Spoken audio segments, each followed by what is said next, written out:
wonder how I got here. What did I do to get here?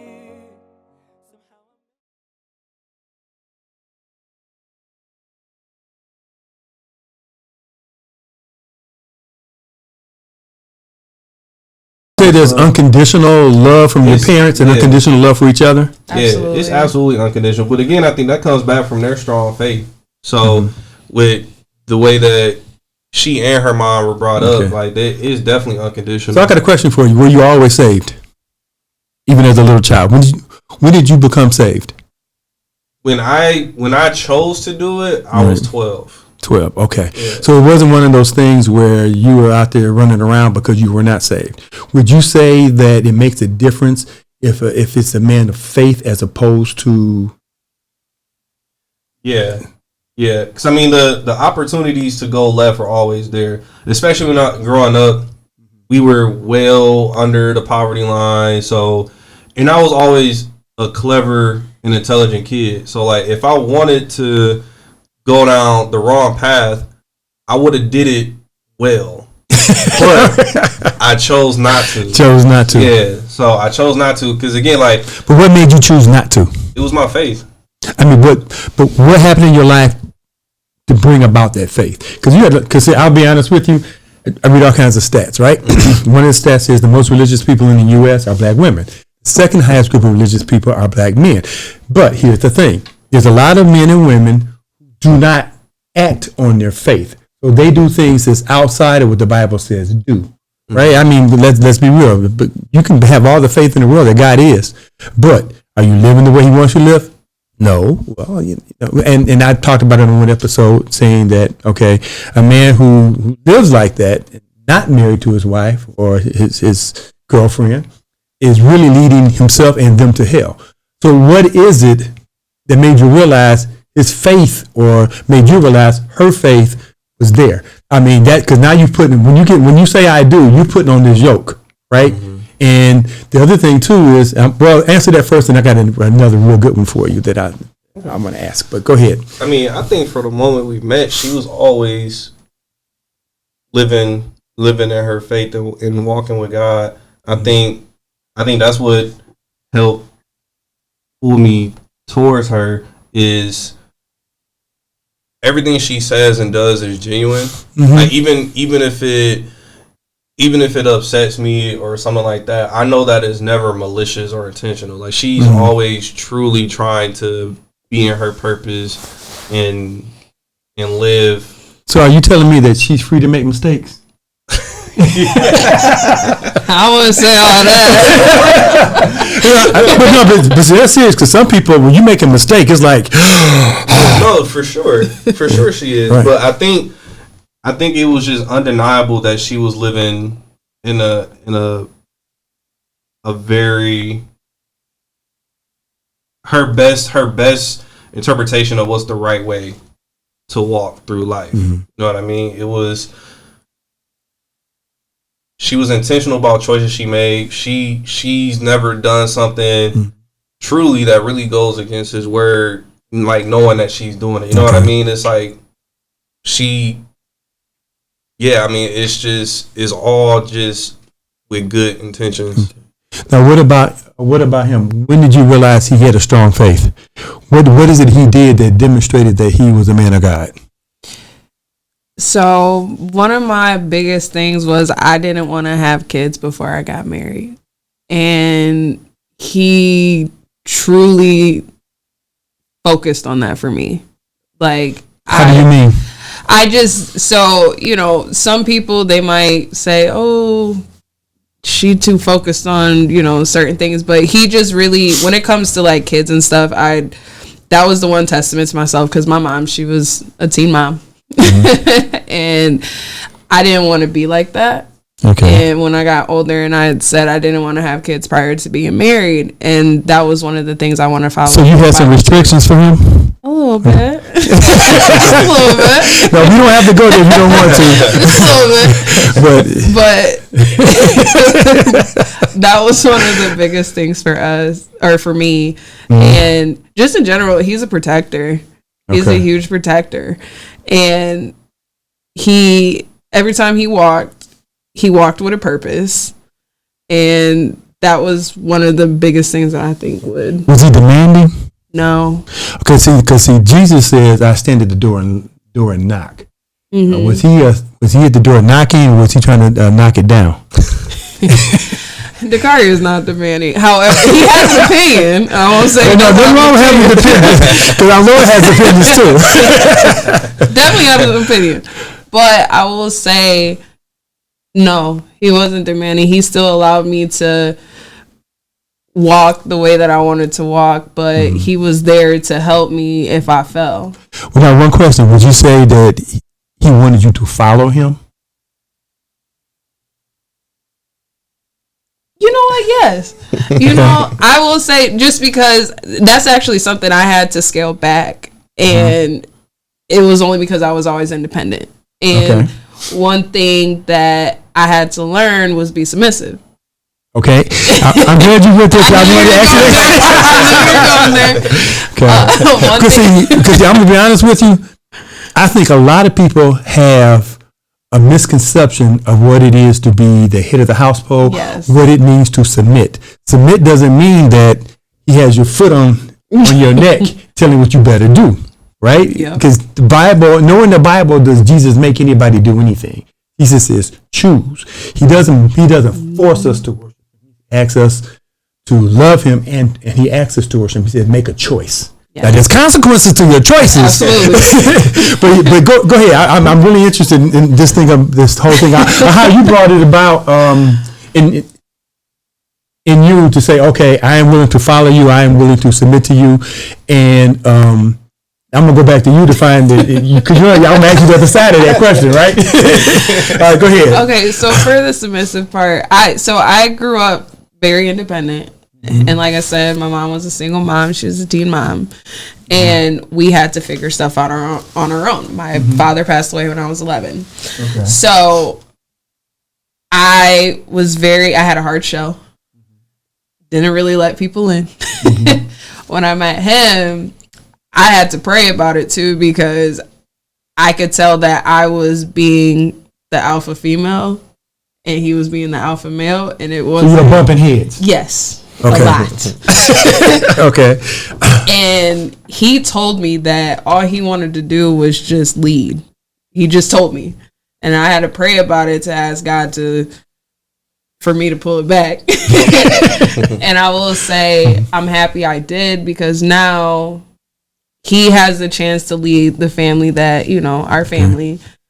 And I can protect him emotionally.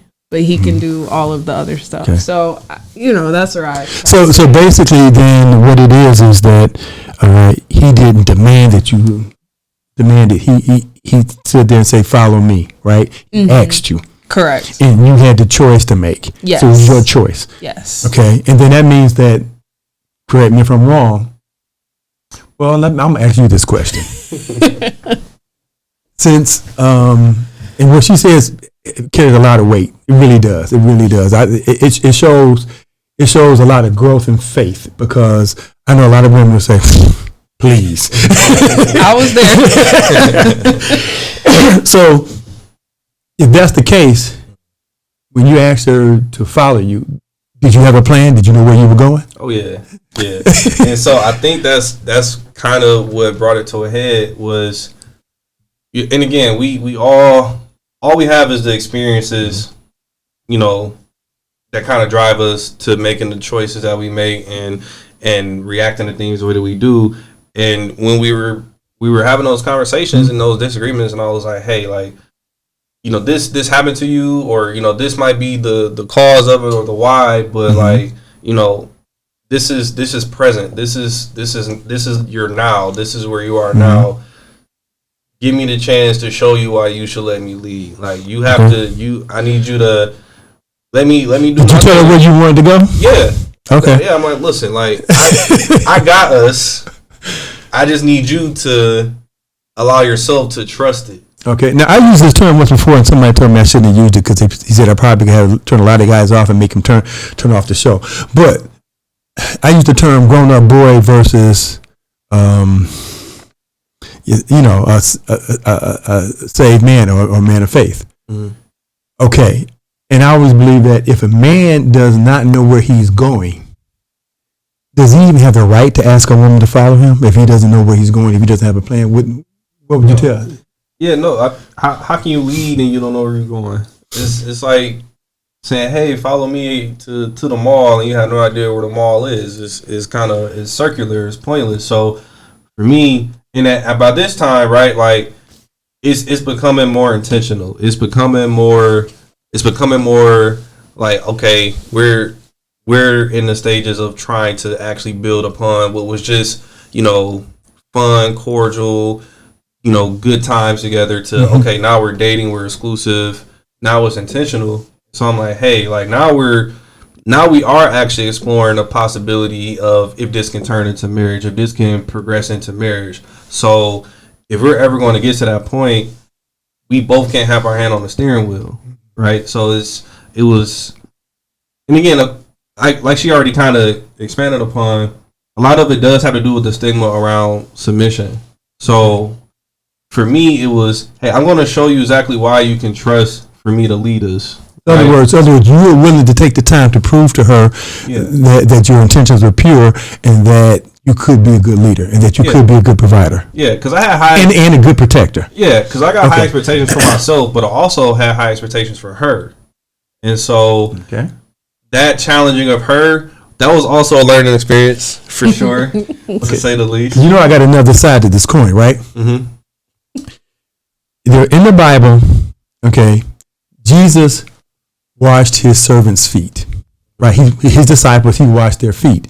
Peter objected at first and said, "Look, no, you don't wash my feet. I wash yours." And Jesus told him, "Look, if I don't wash your feet, then I have nothing to do with you. You have nothing to do with me. You can't be mine." Okay, now to me that tells us that a man or a husband should be a servant leader. Mm-hmm. Now I'm gonna go back to you. Now, does he wash your feet? Or is he expecting you to wash his feet? I'm about to get you guys in trouble again. Make you fight. What's crazy is we do it both ways. Like we both do it. Okay. And so you wash his feet sometimes too. I think so. I think so. And that's where I say where I am, I'm there for him emotionally. He's there for me. First off, physically, and then just in general, he's that protector, like I said. So like he plays a role and I play a role, and I think that's where people get marriage misconstrued a little bit because they think that the man is only supposed to do this or the woman's only supposed to do this, but there are different ways that we can both contribute. So it sounds like to me, and you guys correct me if I'm wrong, that when you guys took this time to get to know each other, you kind of worked out what your marriage should look like. That was agreeable, type of marriage or type of relationship that was agreeable to both of you, right? You kind of, is that what I'm hearing? I wouldn't even say we ever necessarily like directly talked about that in that specific context, but it was more just we kind of, like as time went on, we kind of just realized what was an agreeable dynamic to our relationship, and so. In other words, you just say this is how our relationship is going to be. You kind of worked it out with. Yeah, we kind of saw again because we were really studying each other. So a lot of things that we picked up on, we never had to explicitly say to the other person. We could just see where our vulnerabilities and shortcomings were, and that other person was willing to fill that void. So for like she was saying, when she said she's there for me emotionally, it's because I did get hardened through my experiences. So she's there to be the softness that I need, right? To like if I'm around her, I don't have to, I'm not in survival mode. I'm just in Dakari mode. Like I'm just me. So whether I need to cry, vent, whatever, she makes you comfortable to do that. Yeah. So that's how she's there, right? But that's her strength. So but it wasn't like, hey, this is what I need from you. She just saw that.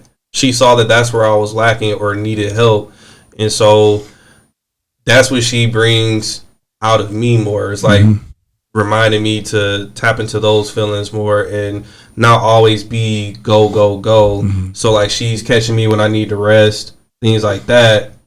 Otherwise, I'm always just on go mode. Well, now I'm gonna be honest with you. You guys are expressing a Christian principle, right? The Bible tells a good shepherd knows his sheep, right? Like a pastor is supposed to know his flock. And so it looks like both of you are playing that role of a shepherd and getting to know your sheep. In other words, you get to know him and what his needs are, and you make sure, as a good shepherd does, that those needs are fulfilled and met. And vice versa, you get to know her as your sheep, and you get to know her, what her needs and her things are, and you make sure that those needs and things are met. So you kind of work together. Now, I'm very big on Proverbs 31.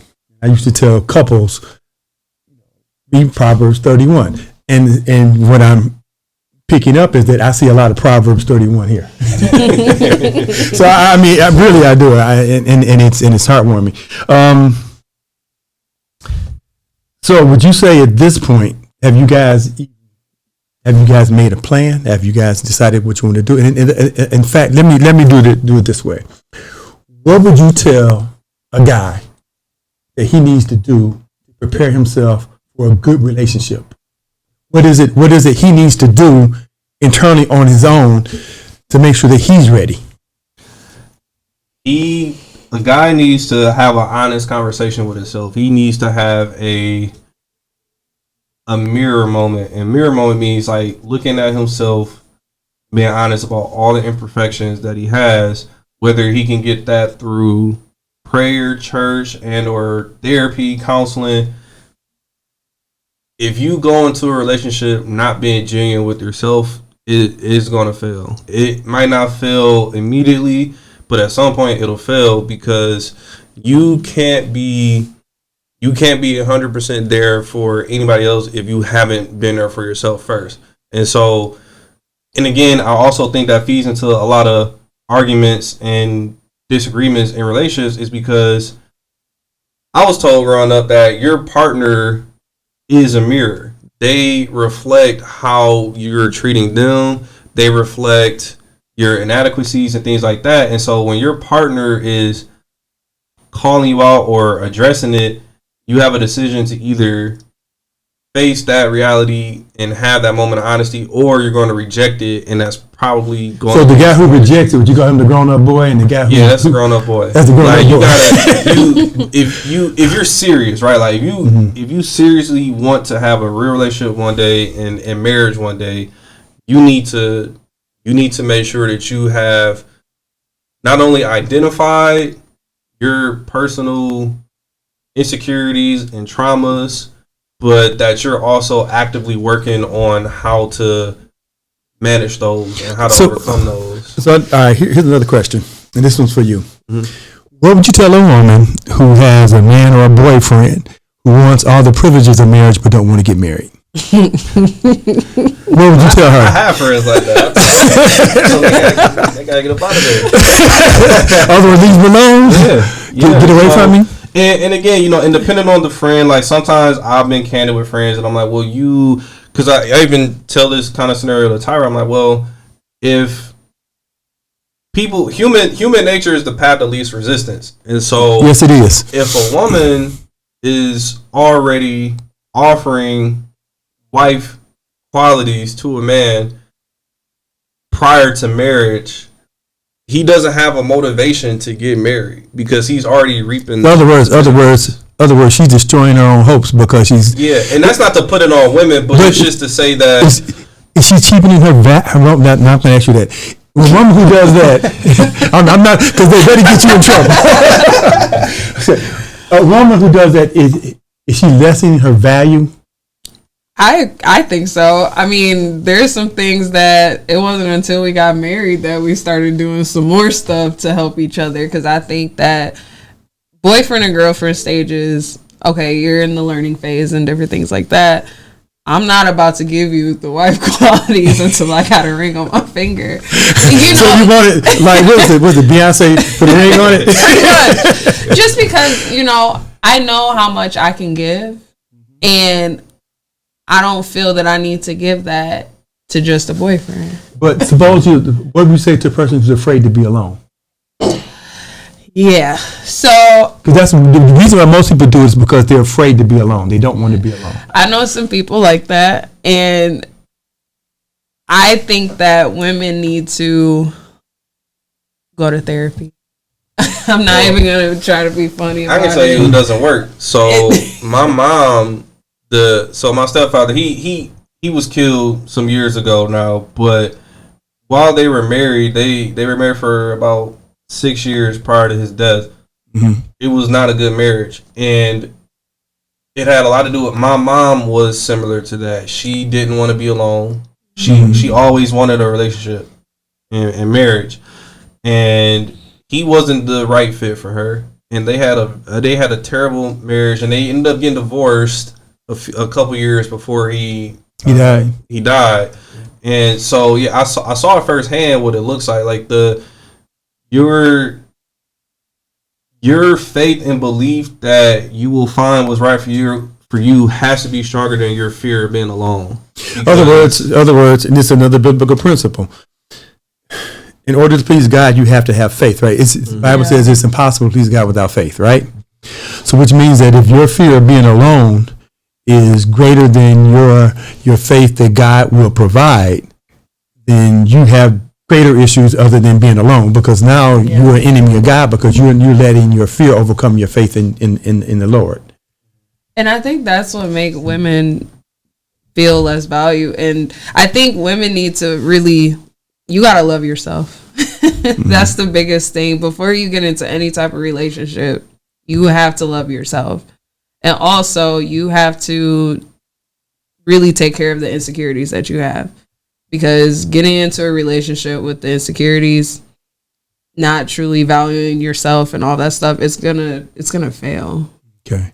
And see, you touched on another key point, is that I've always said that men who are abusers lack love for themselves. Because how do you love someone else and take care of someone else if you don't even know how to love yourself? And the Bible tells us a man should love his wife as he loves his own body. Well, if a man don't love his own body, how is he going to love you? Mm-hmm. Right? So I used to tell people that don't get with a man who has no self-love. Yep. Right? Mm-hmm. I guess it's the same is true for women. I think women need to have the ability to love themselves. Because they'll get themselves in positions that they don't want to. Because women are more vulnerable. I believe they're more vulnerable than men. But I will say, because of that vulnerability, they have to love themselves. Because if they don't, I've known people that have been in terrible relationships because they haven't. Because they don't have that love for themselves. They don't have that love for themselves. And they don't realize what the true value is, it sounds like. So they'll be in a toxic relationship. It can last years, different things like that. And then when they get out of it, they can fall into depression. Mm-hmm. And it's just, if they love themselves, it's just a better outcome. And the converse is true too. And I think this is more related to our generation specifically. A lot of people overvalue themselves compared to what they actually bring. And I think on that end of the spectrum, you run into the same issue. But there's a lot of people who think very highly of themselves without actually being yoked, without actually having good principles, good values, things like that. And so they say, oh, my person's not out there, for X, Y, and Z. But again, I think that goes back to being honest with yourself, because some people are undervaluing themselves, but some people really, really. I kind of chuckle because when I went to college, a lot of the black guys overvalued themselves because I remember the first thing I heard from my brother when I got up to college, man, there's 7 women to every 1 man. You better get your 7. I'm like, but seriously, it's like I see that more with brothers in college than I do most people, because they feel like I'm in college now, so I'm the cream of the crop. All women should want me. You need to prove yourself before you come to me because I'm such and such and such. And I see that. I've seen it a lot. So I think that's a very good point, because those guys aren't worth anything to anybody. Yeah, because they're too busy. They're too self-centered. Yeah. You know, and all they're gonna do is take, and not give back, and not protect, not do anything. Right? They're really. Sometimes when it comes to a guy like that, a lady's better off with the guy on the street than he. I mean, yeah, he may be college educated, but if he's so full of himself, Yeah. he's not worth the time of day. Yeah. So, because all you're gonna do is use you and throw you away, because you'll never add up to what they think they desire. You'll never add up to what they think they're worth, right? It doesn't get there. Okay. So I kind of put you guys on the spot several times. So I'm gonna put you on the spot one last time. Okay. And 3 takeaways. Okay, I want you to give 3 takeaways to young men and say, okay, these are the 3 things that you should do in order to prepare yourself for a good relationship. And what would that be? What would those 3 things be? Again, the first one, like I said, have an honest conversation with yourself. It's going to be uncomfortable, but you have to do it. You have to face the harsh realities of where men let pride get in the way a lot, and it hurts the pride, it hurts the ego to acknowledge that you're not perfect in everything. I think all men strive to be on point in every facet of their life. That's not realistic. And so the first thing is knowing that you are flawed, but also making peace with that, and just instead of suppressing it, working towards doing what you can to strengthen it. Because a woman isn't looking for a real woman isn't looking for a perfect man, but she is looking for an honest man. And so if you can do that, you're way ahead of probably half the field. The second most important thing that I didn't have the luxury of having growing up, or really in early adulthood, but is financial literacy. Because yes, to be able to lead, you do need to be financially stable. Like there's no way around it, right? And I know that kind of starts to creep into that stigma that, you know, men are only valued as much as what's in a bank account. And while that's a dangerous rhetoric, I think fundamentally you do need to have good financials. You need to understand credit. You need to understand, you know, expenses versus income. You need to know where you spend every penny. You need to know where your frivolous spending goes, all of those things, because once you decide that you want to lead a family, you're going to have to make some compromises, and now it's not just what you want to spend your money on. You have to be mindful of another person, and if you have a kid, you got to be mindful of taking care of the kid too. So you got to understand where your money's going.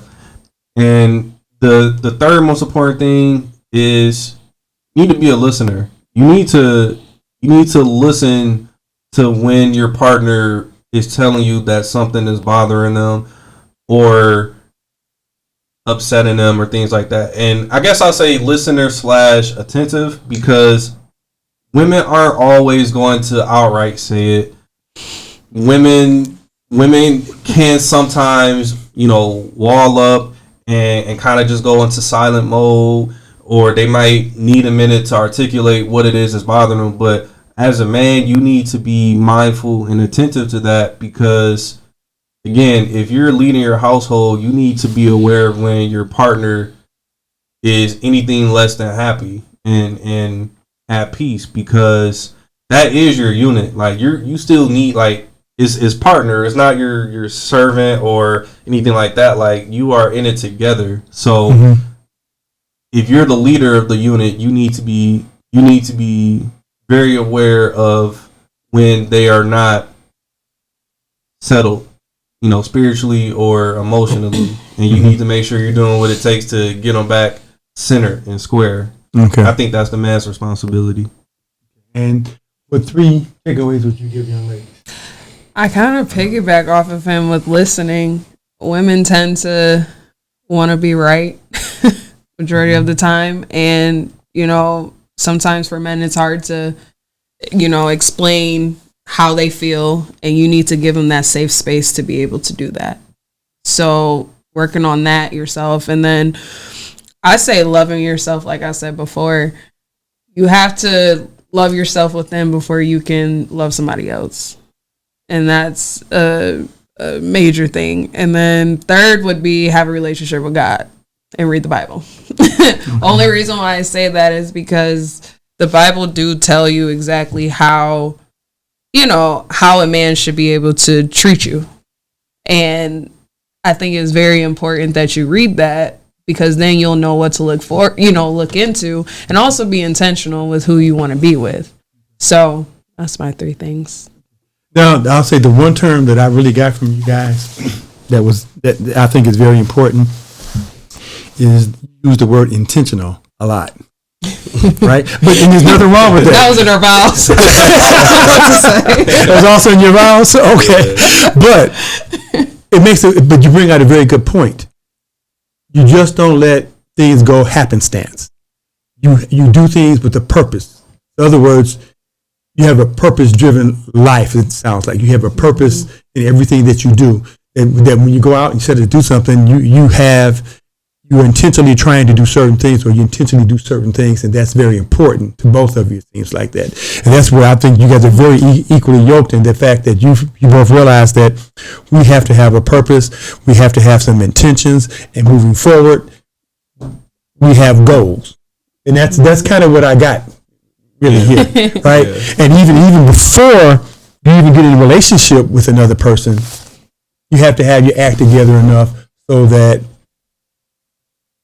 when you come together, you can come together in agreement, right? And you can come together, and if there's no commitment there's no coming together. Yeah. Yep. Right? Yeah. And it seems like, the other thing I'm picking up, and correct me if I'm wrong, is that both the woman and the man, when they come into their relationship, must bring something. Yes. Yes. They both must bring something. The next thing I'm picking up is, and correct me if I'm wrong again, is that you both realize that your partner will come with baggage. Yes. And that you must be willing as a team to work through that baggage. Mm-hmm. Yes. Right? Not just walk away and give up on each other, but no matter what it takes, make sure you can walk through that baggage and put it to rest, so that you both can move forward as a team and as one. Is that absolutely okay? Yeah. So that's kind of what. And I really enjoyed the session, and thank you guys for coming. The one thing I can tell my audience is this: there's a lot of good points that were made here. So if you got to watch this thing 3 or 4 times to get them all, get them right, because I think a lot of pearls of wisdom will drop tonight. And I'm very thankful for it. I'm thankful that you guys came and time with us. Thanks.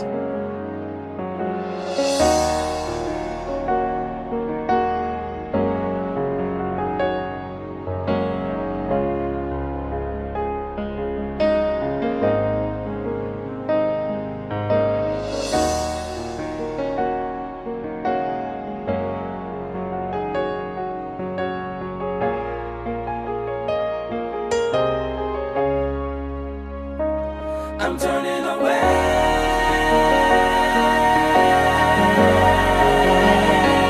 I'm turning away.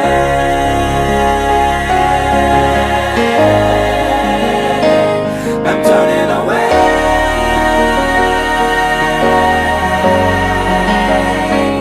I'm turning away. I'm turning away. I'm turning away.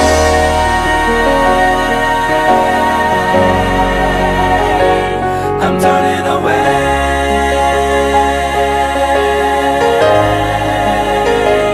I'm turning away.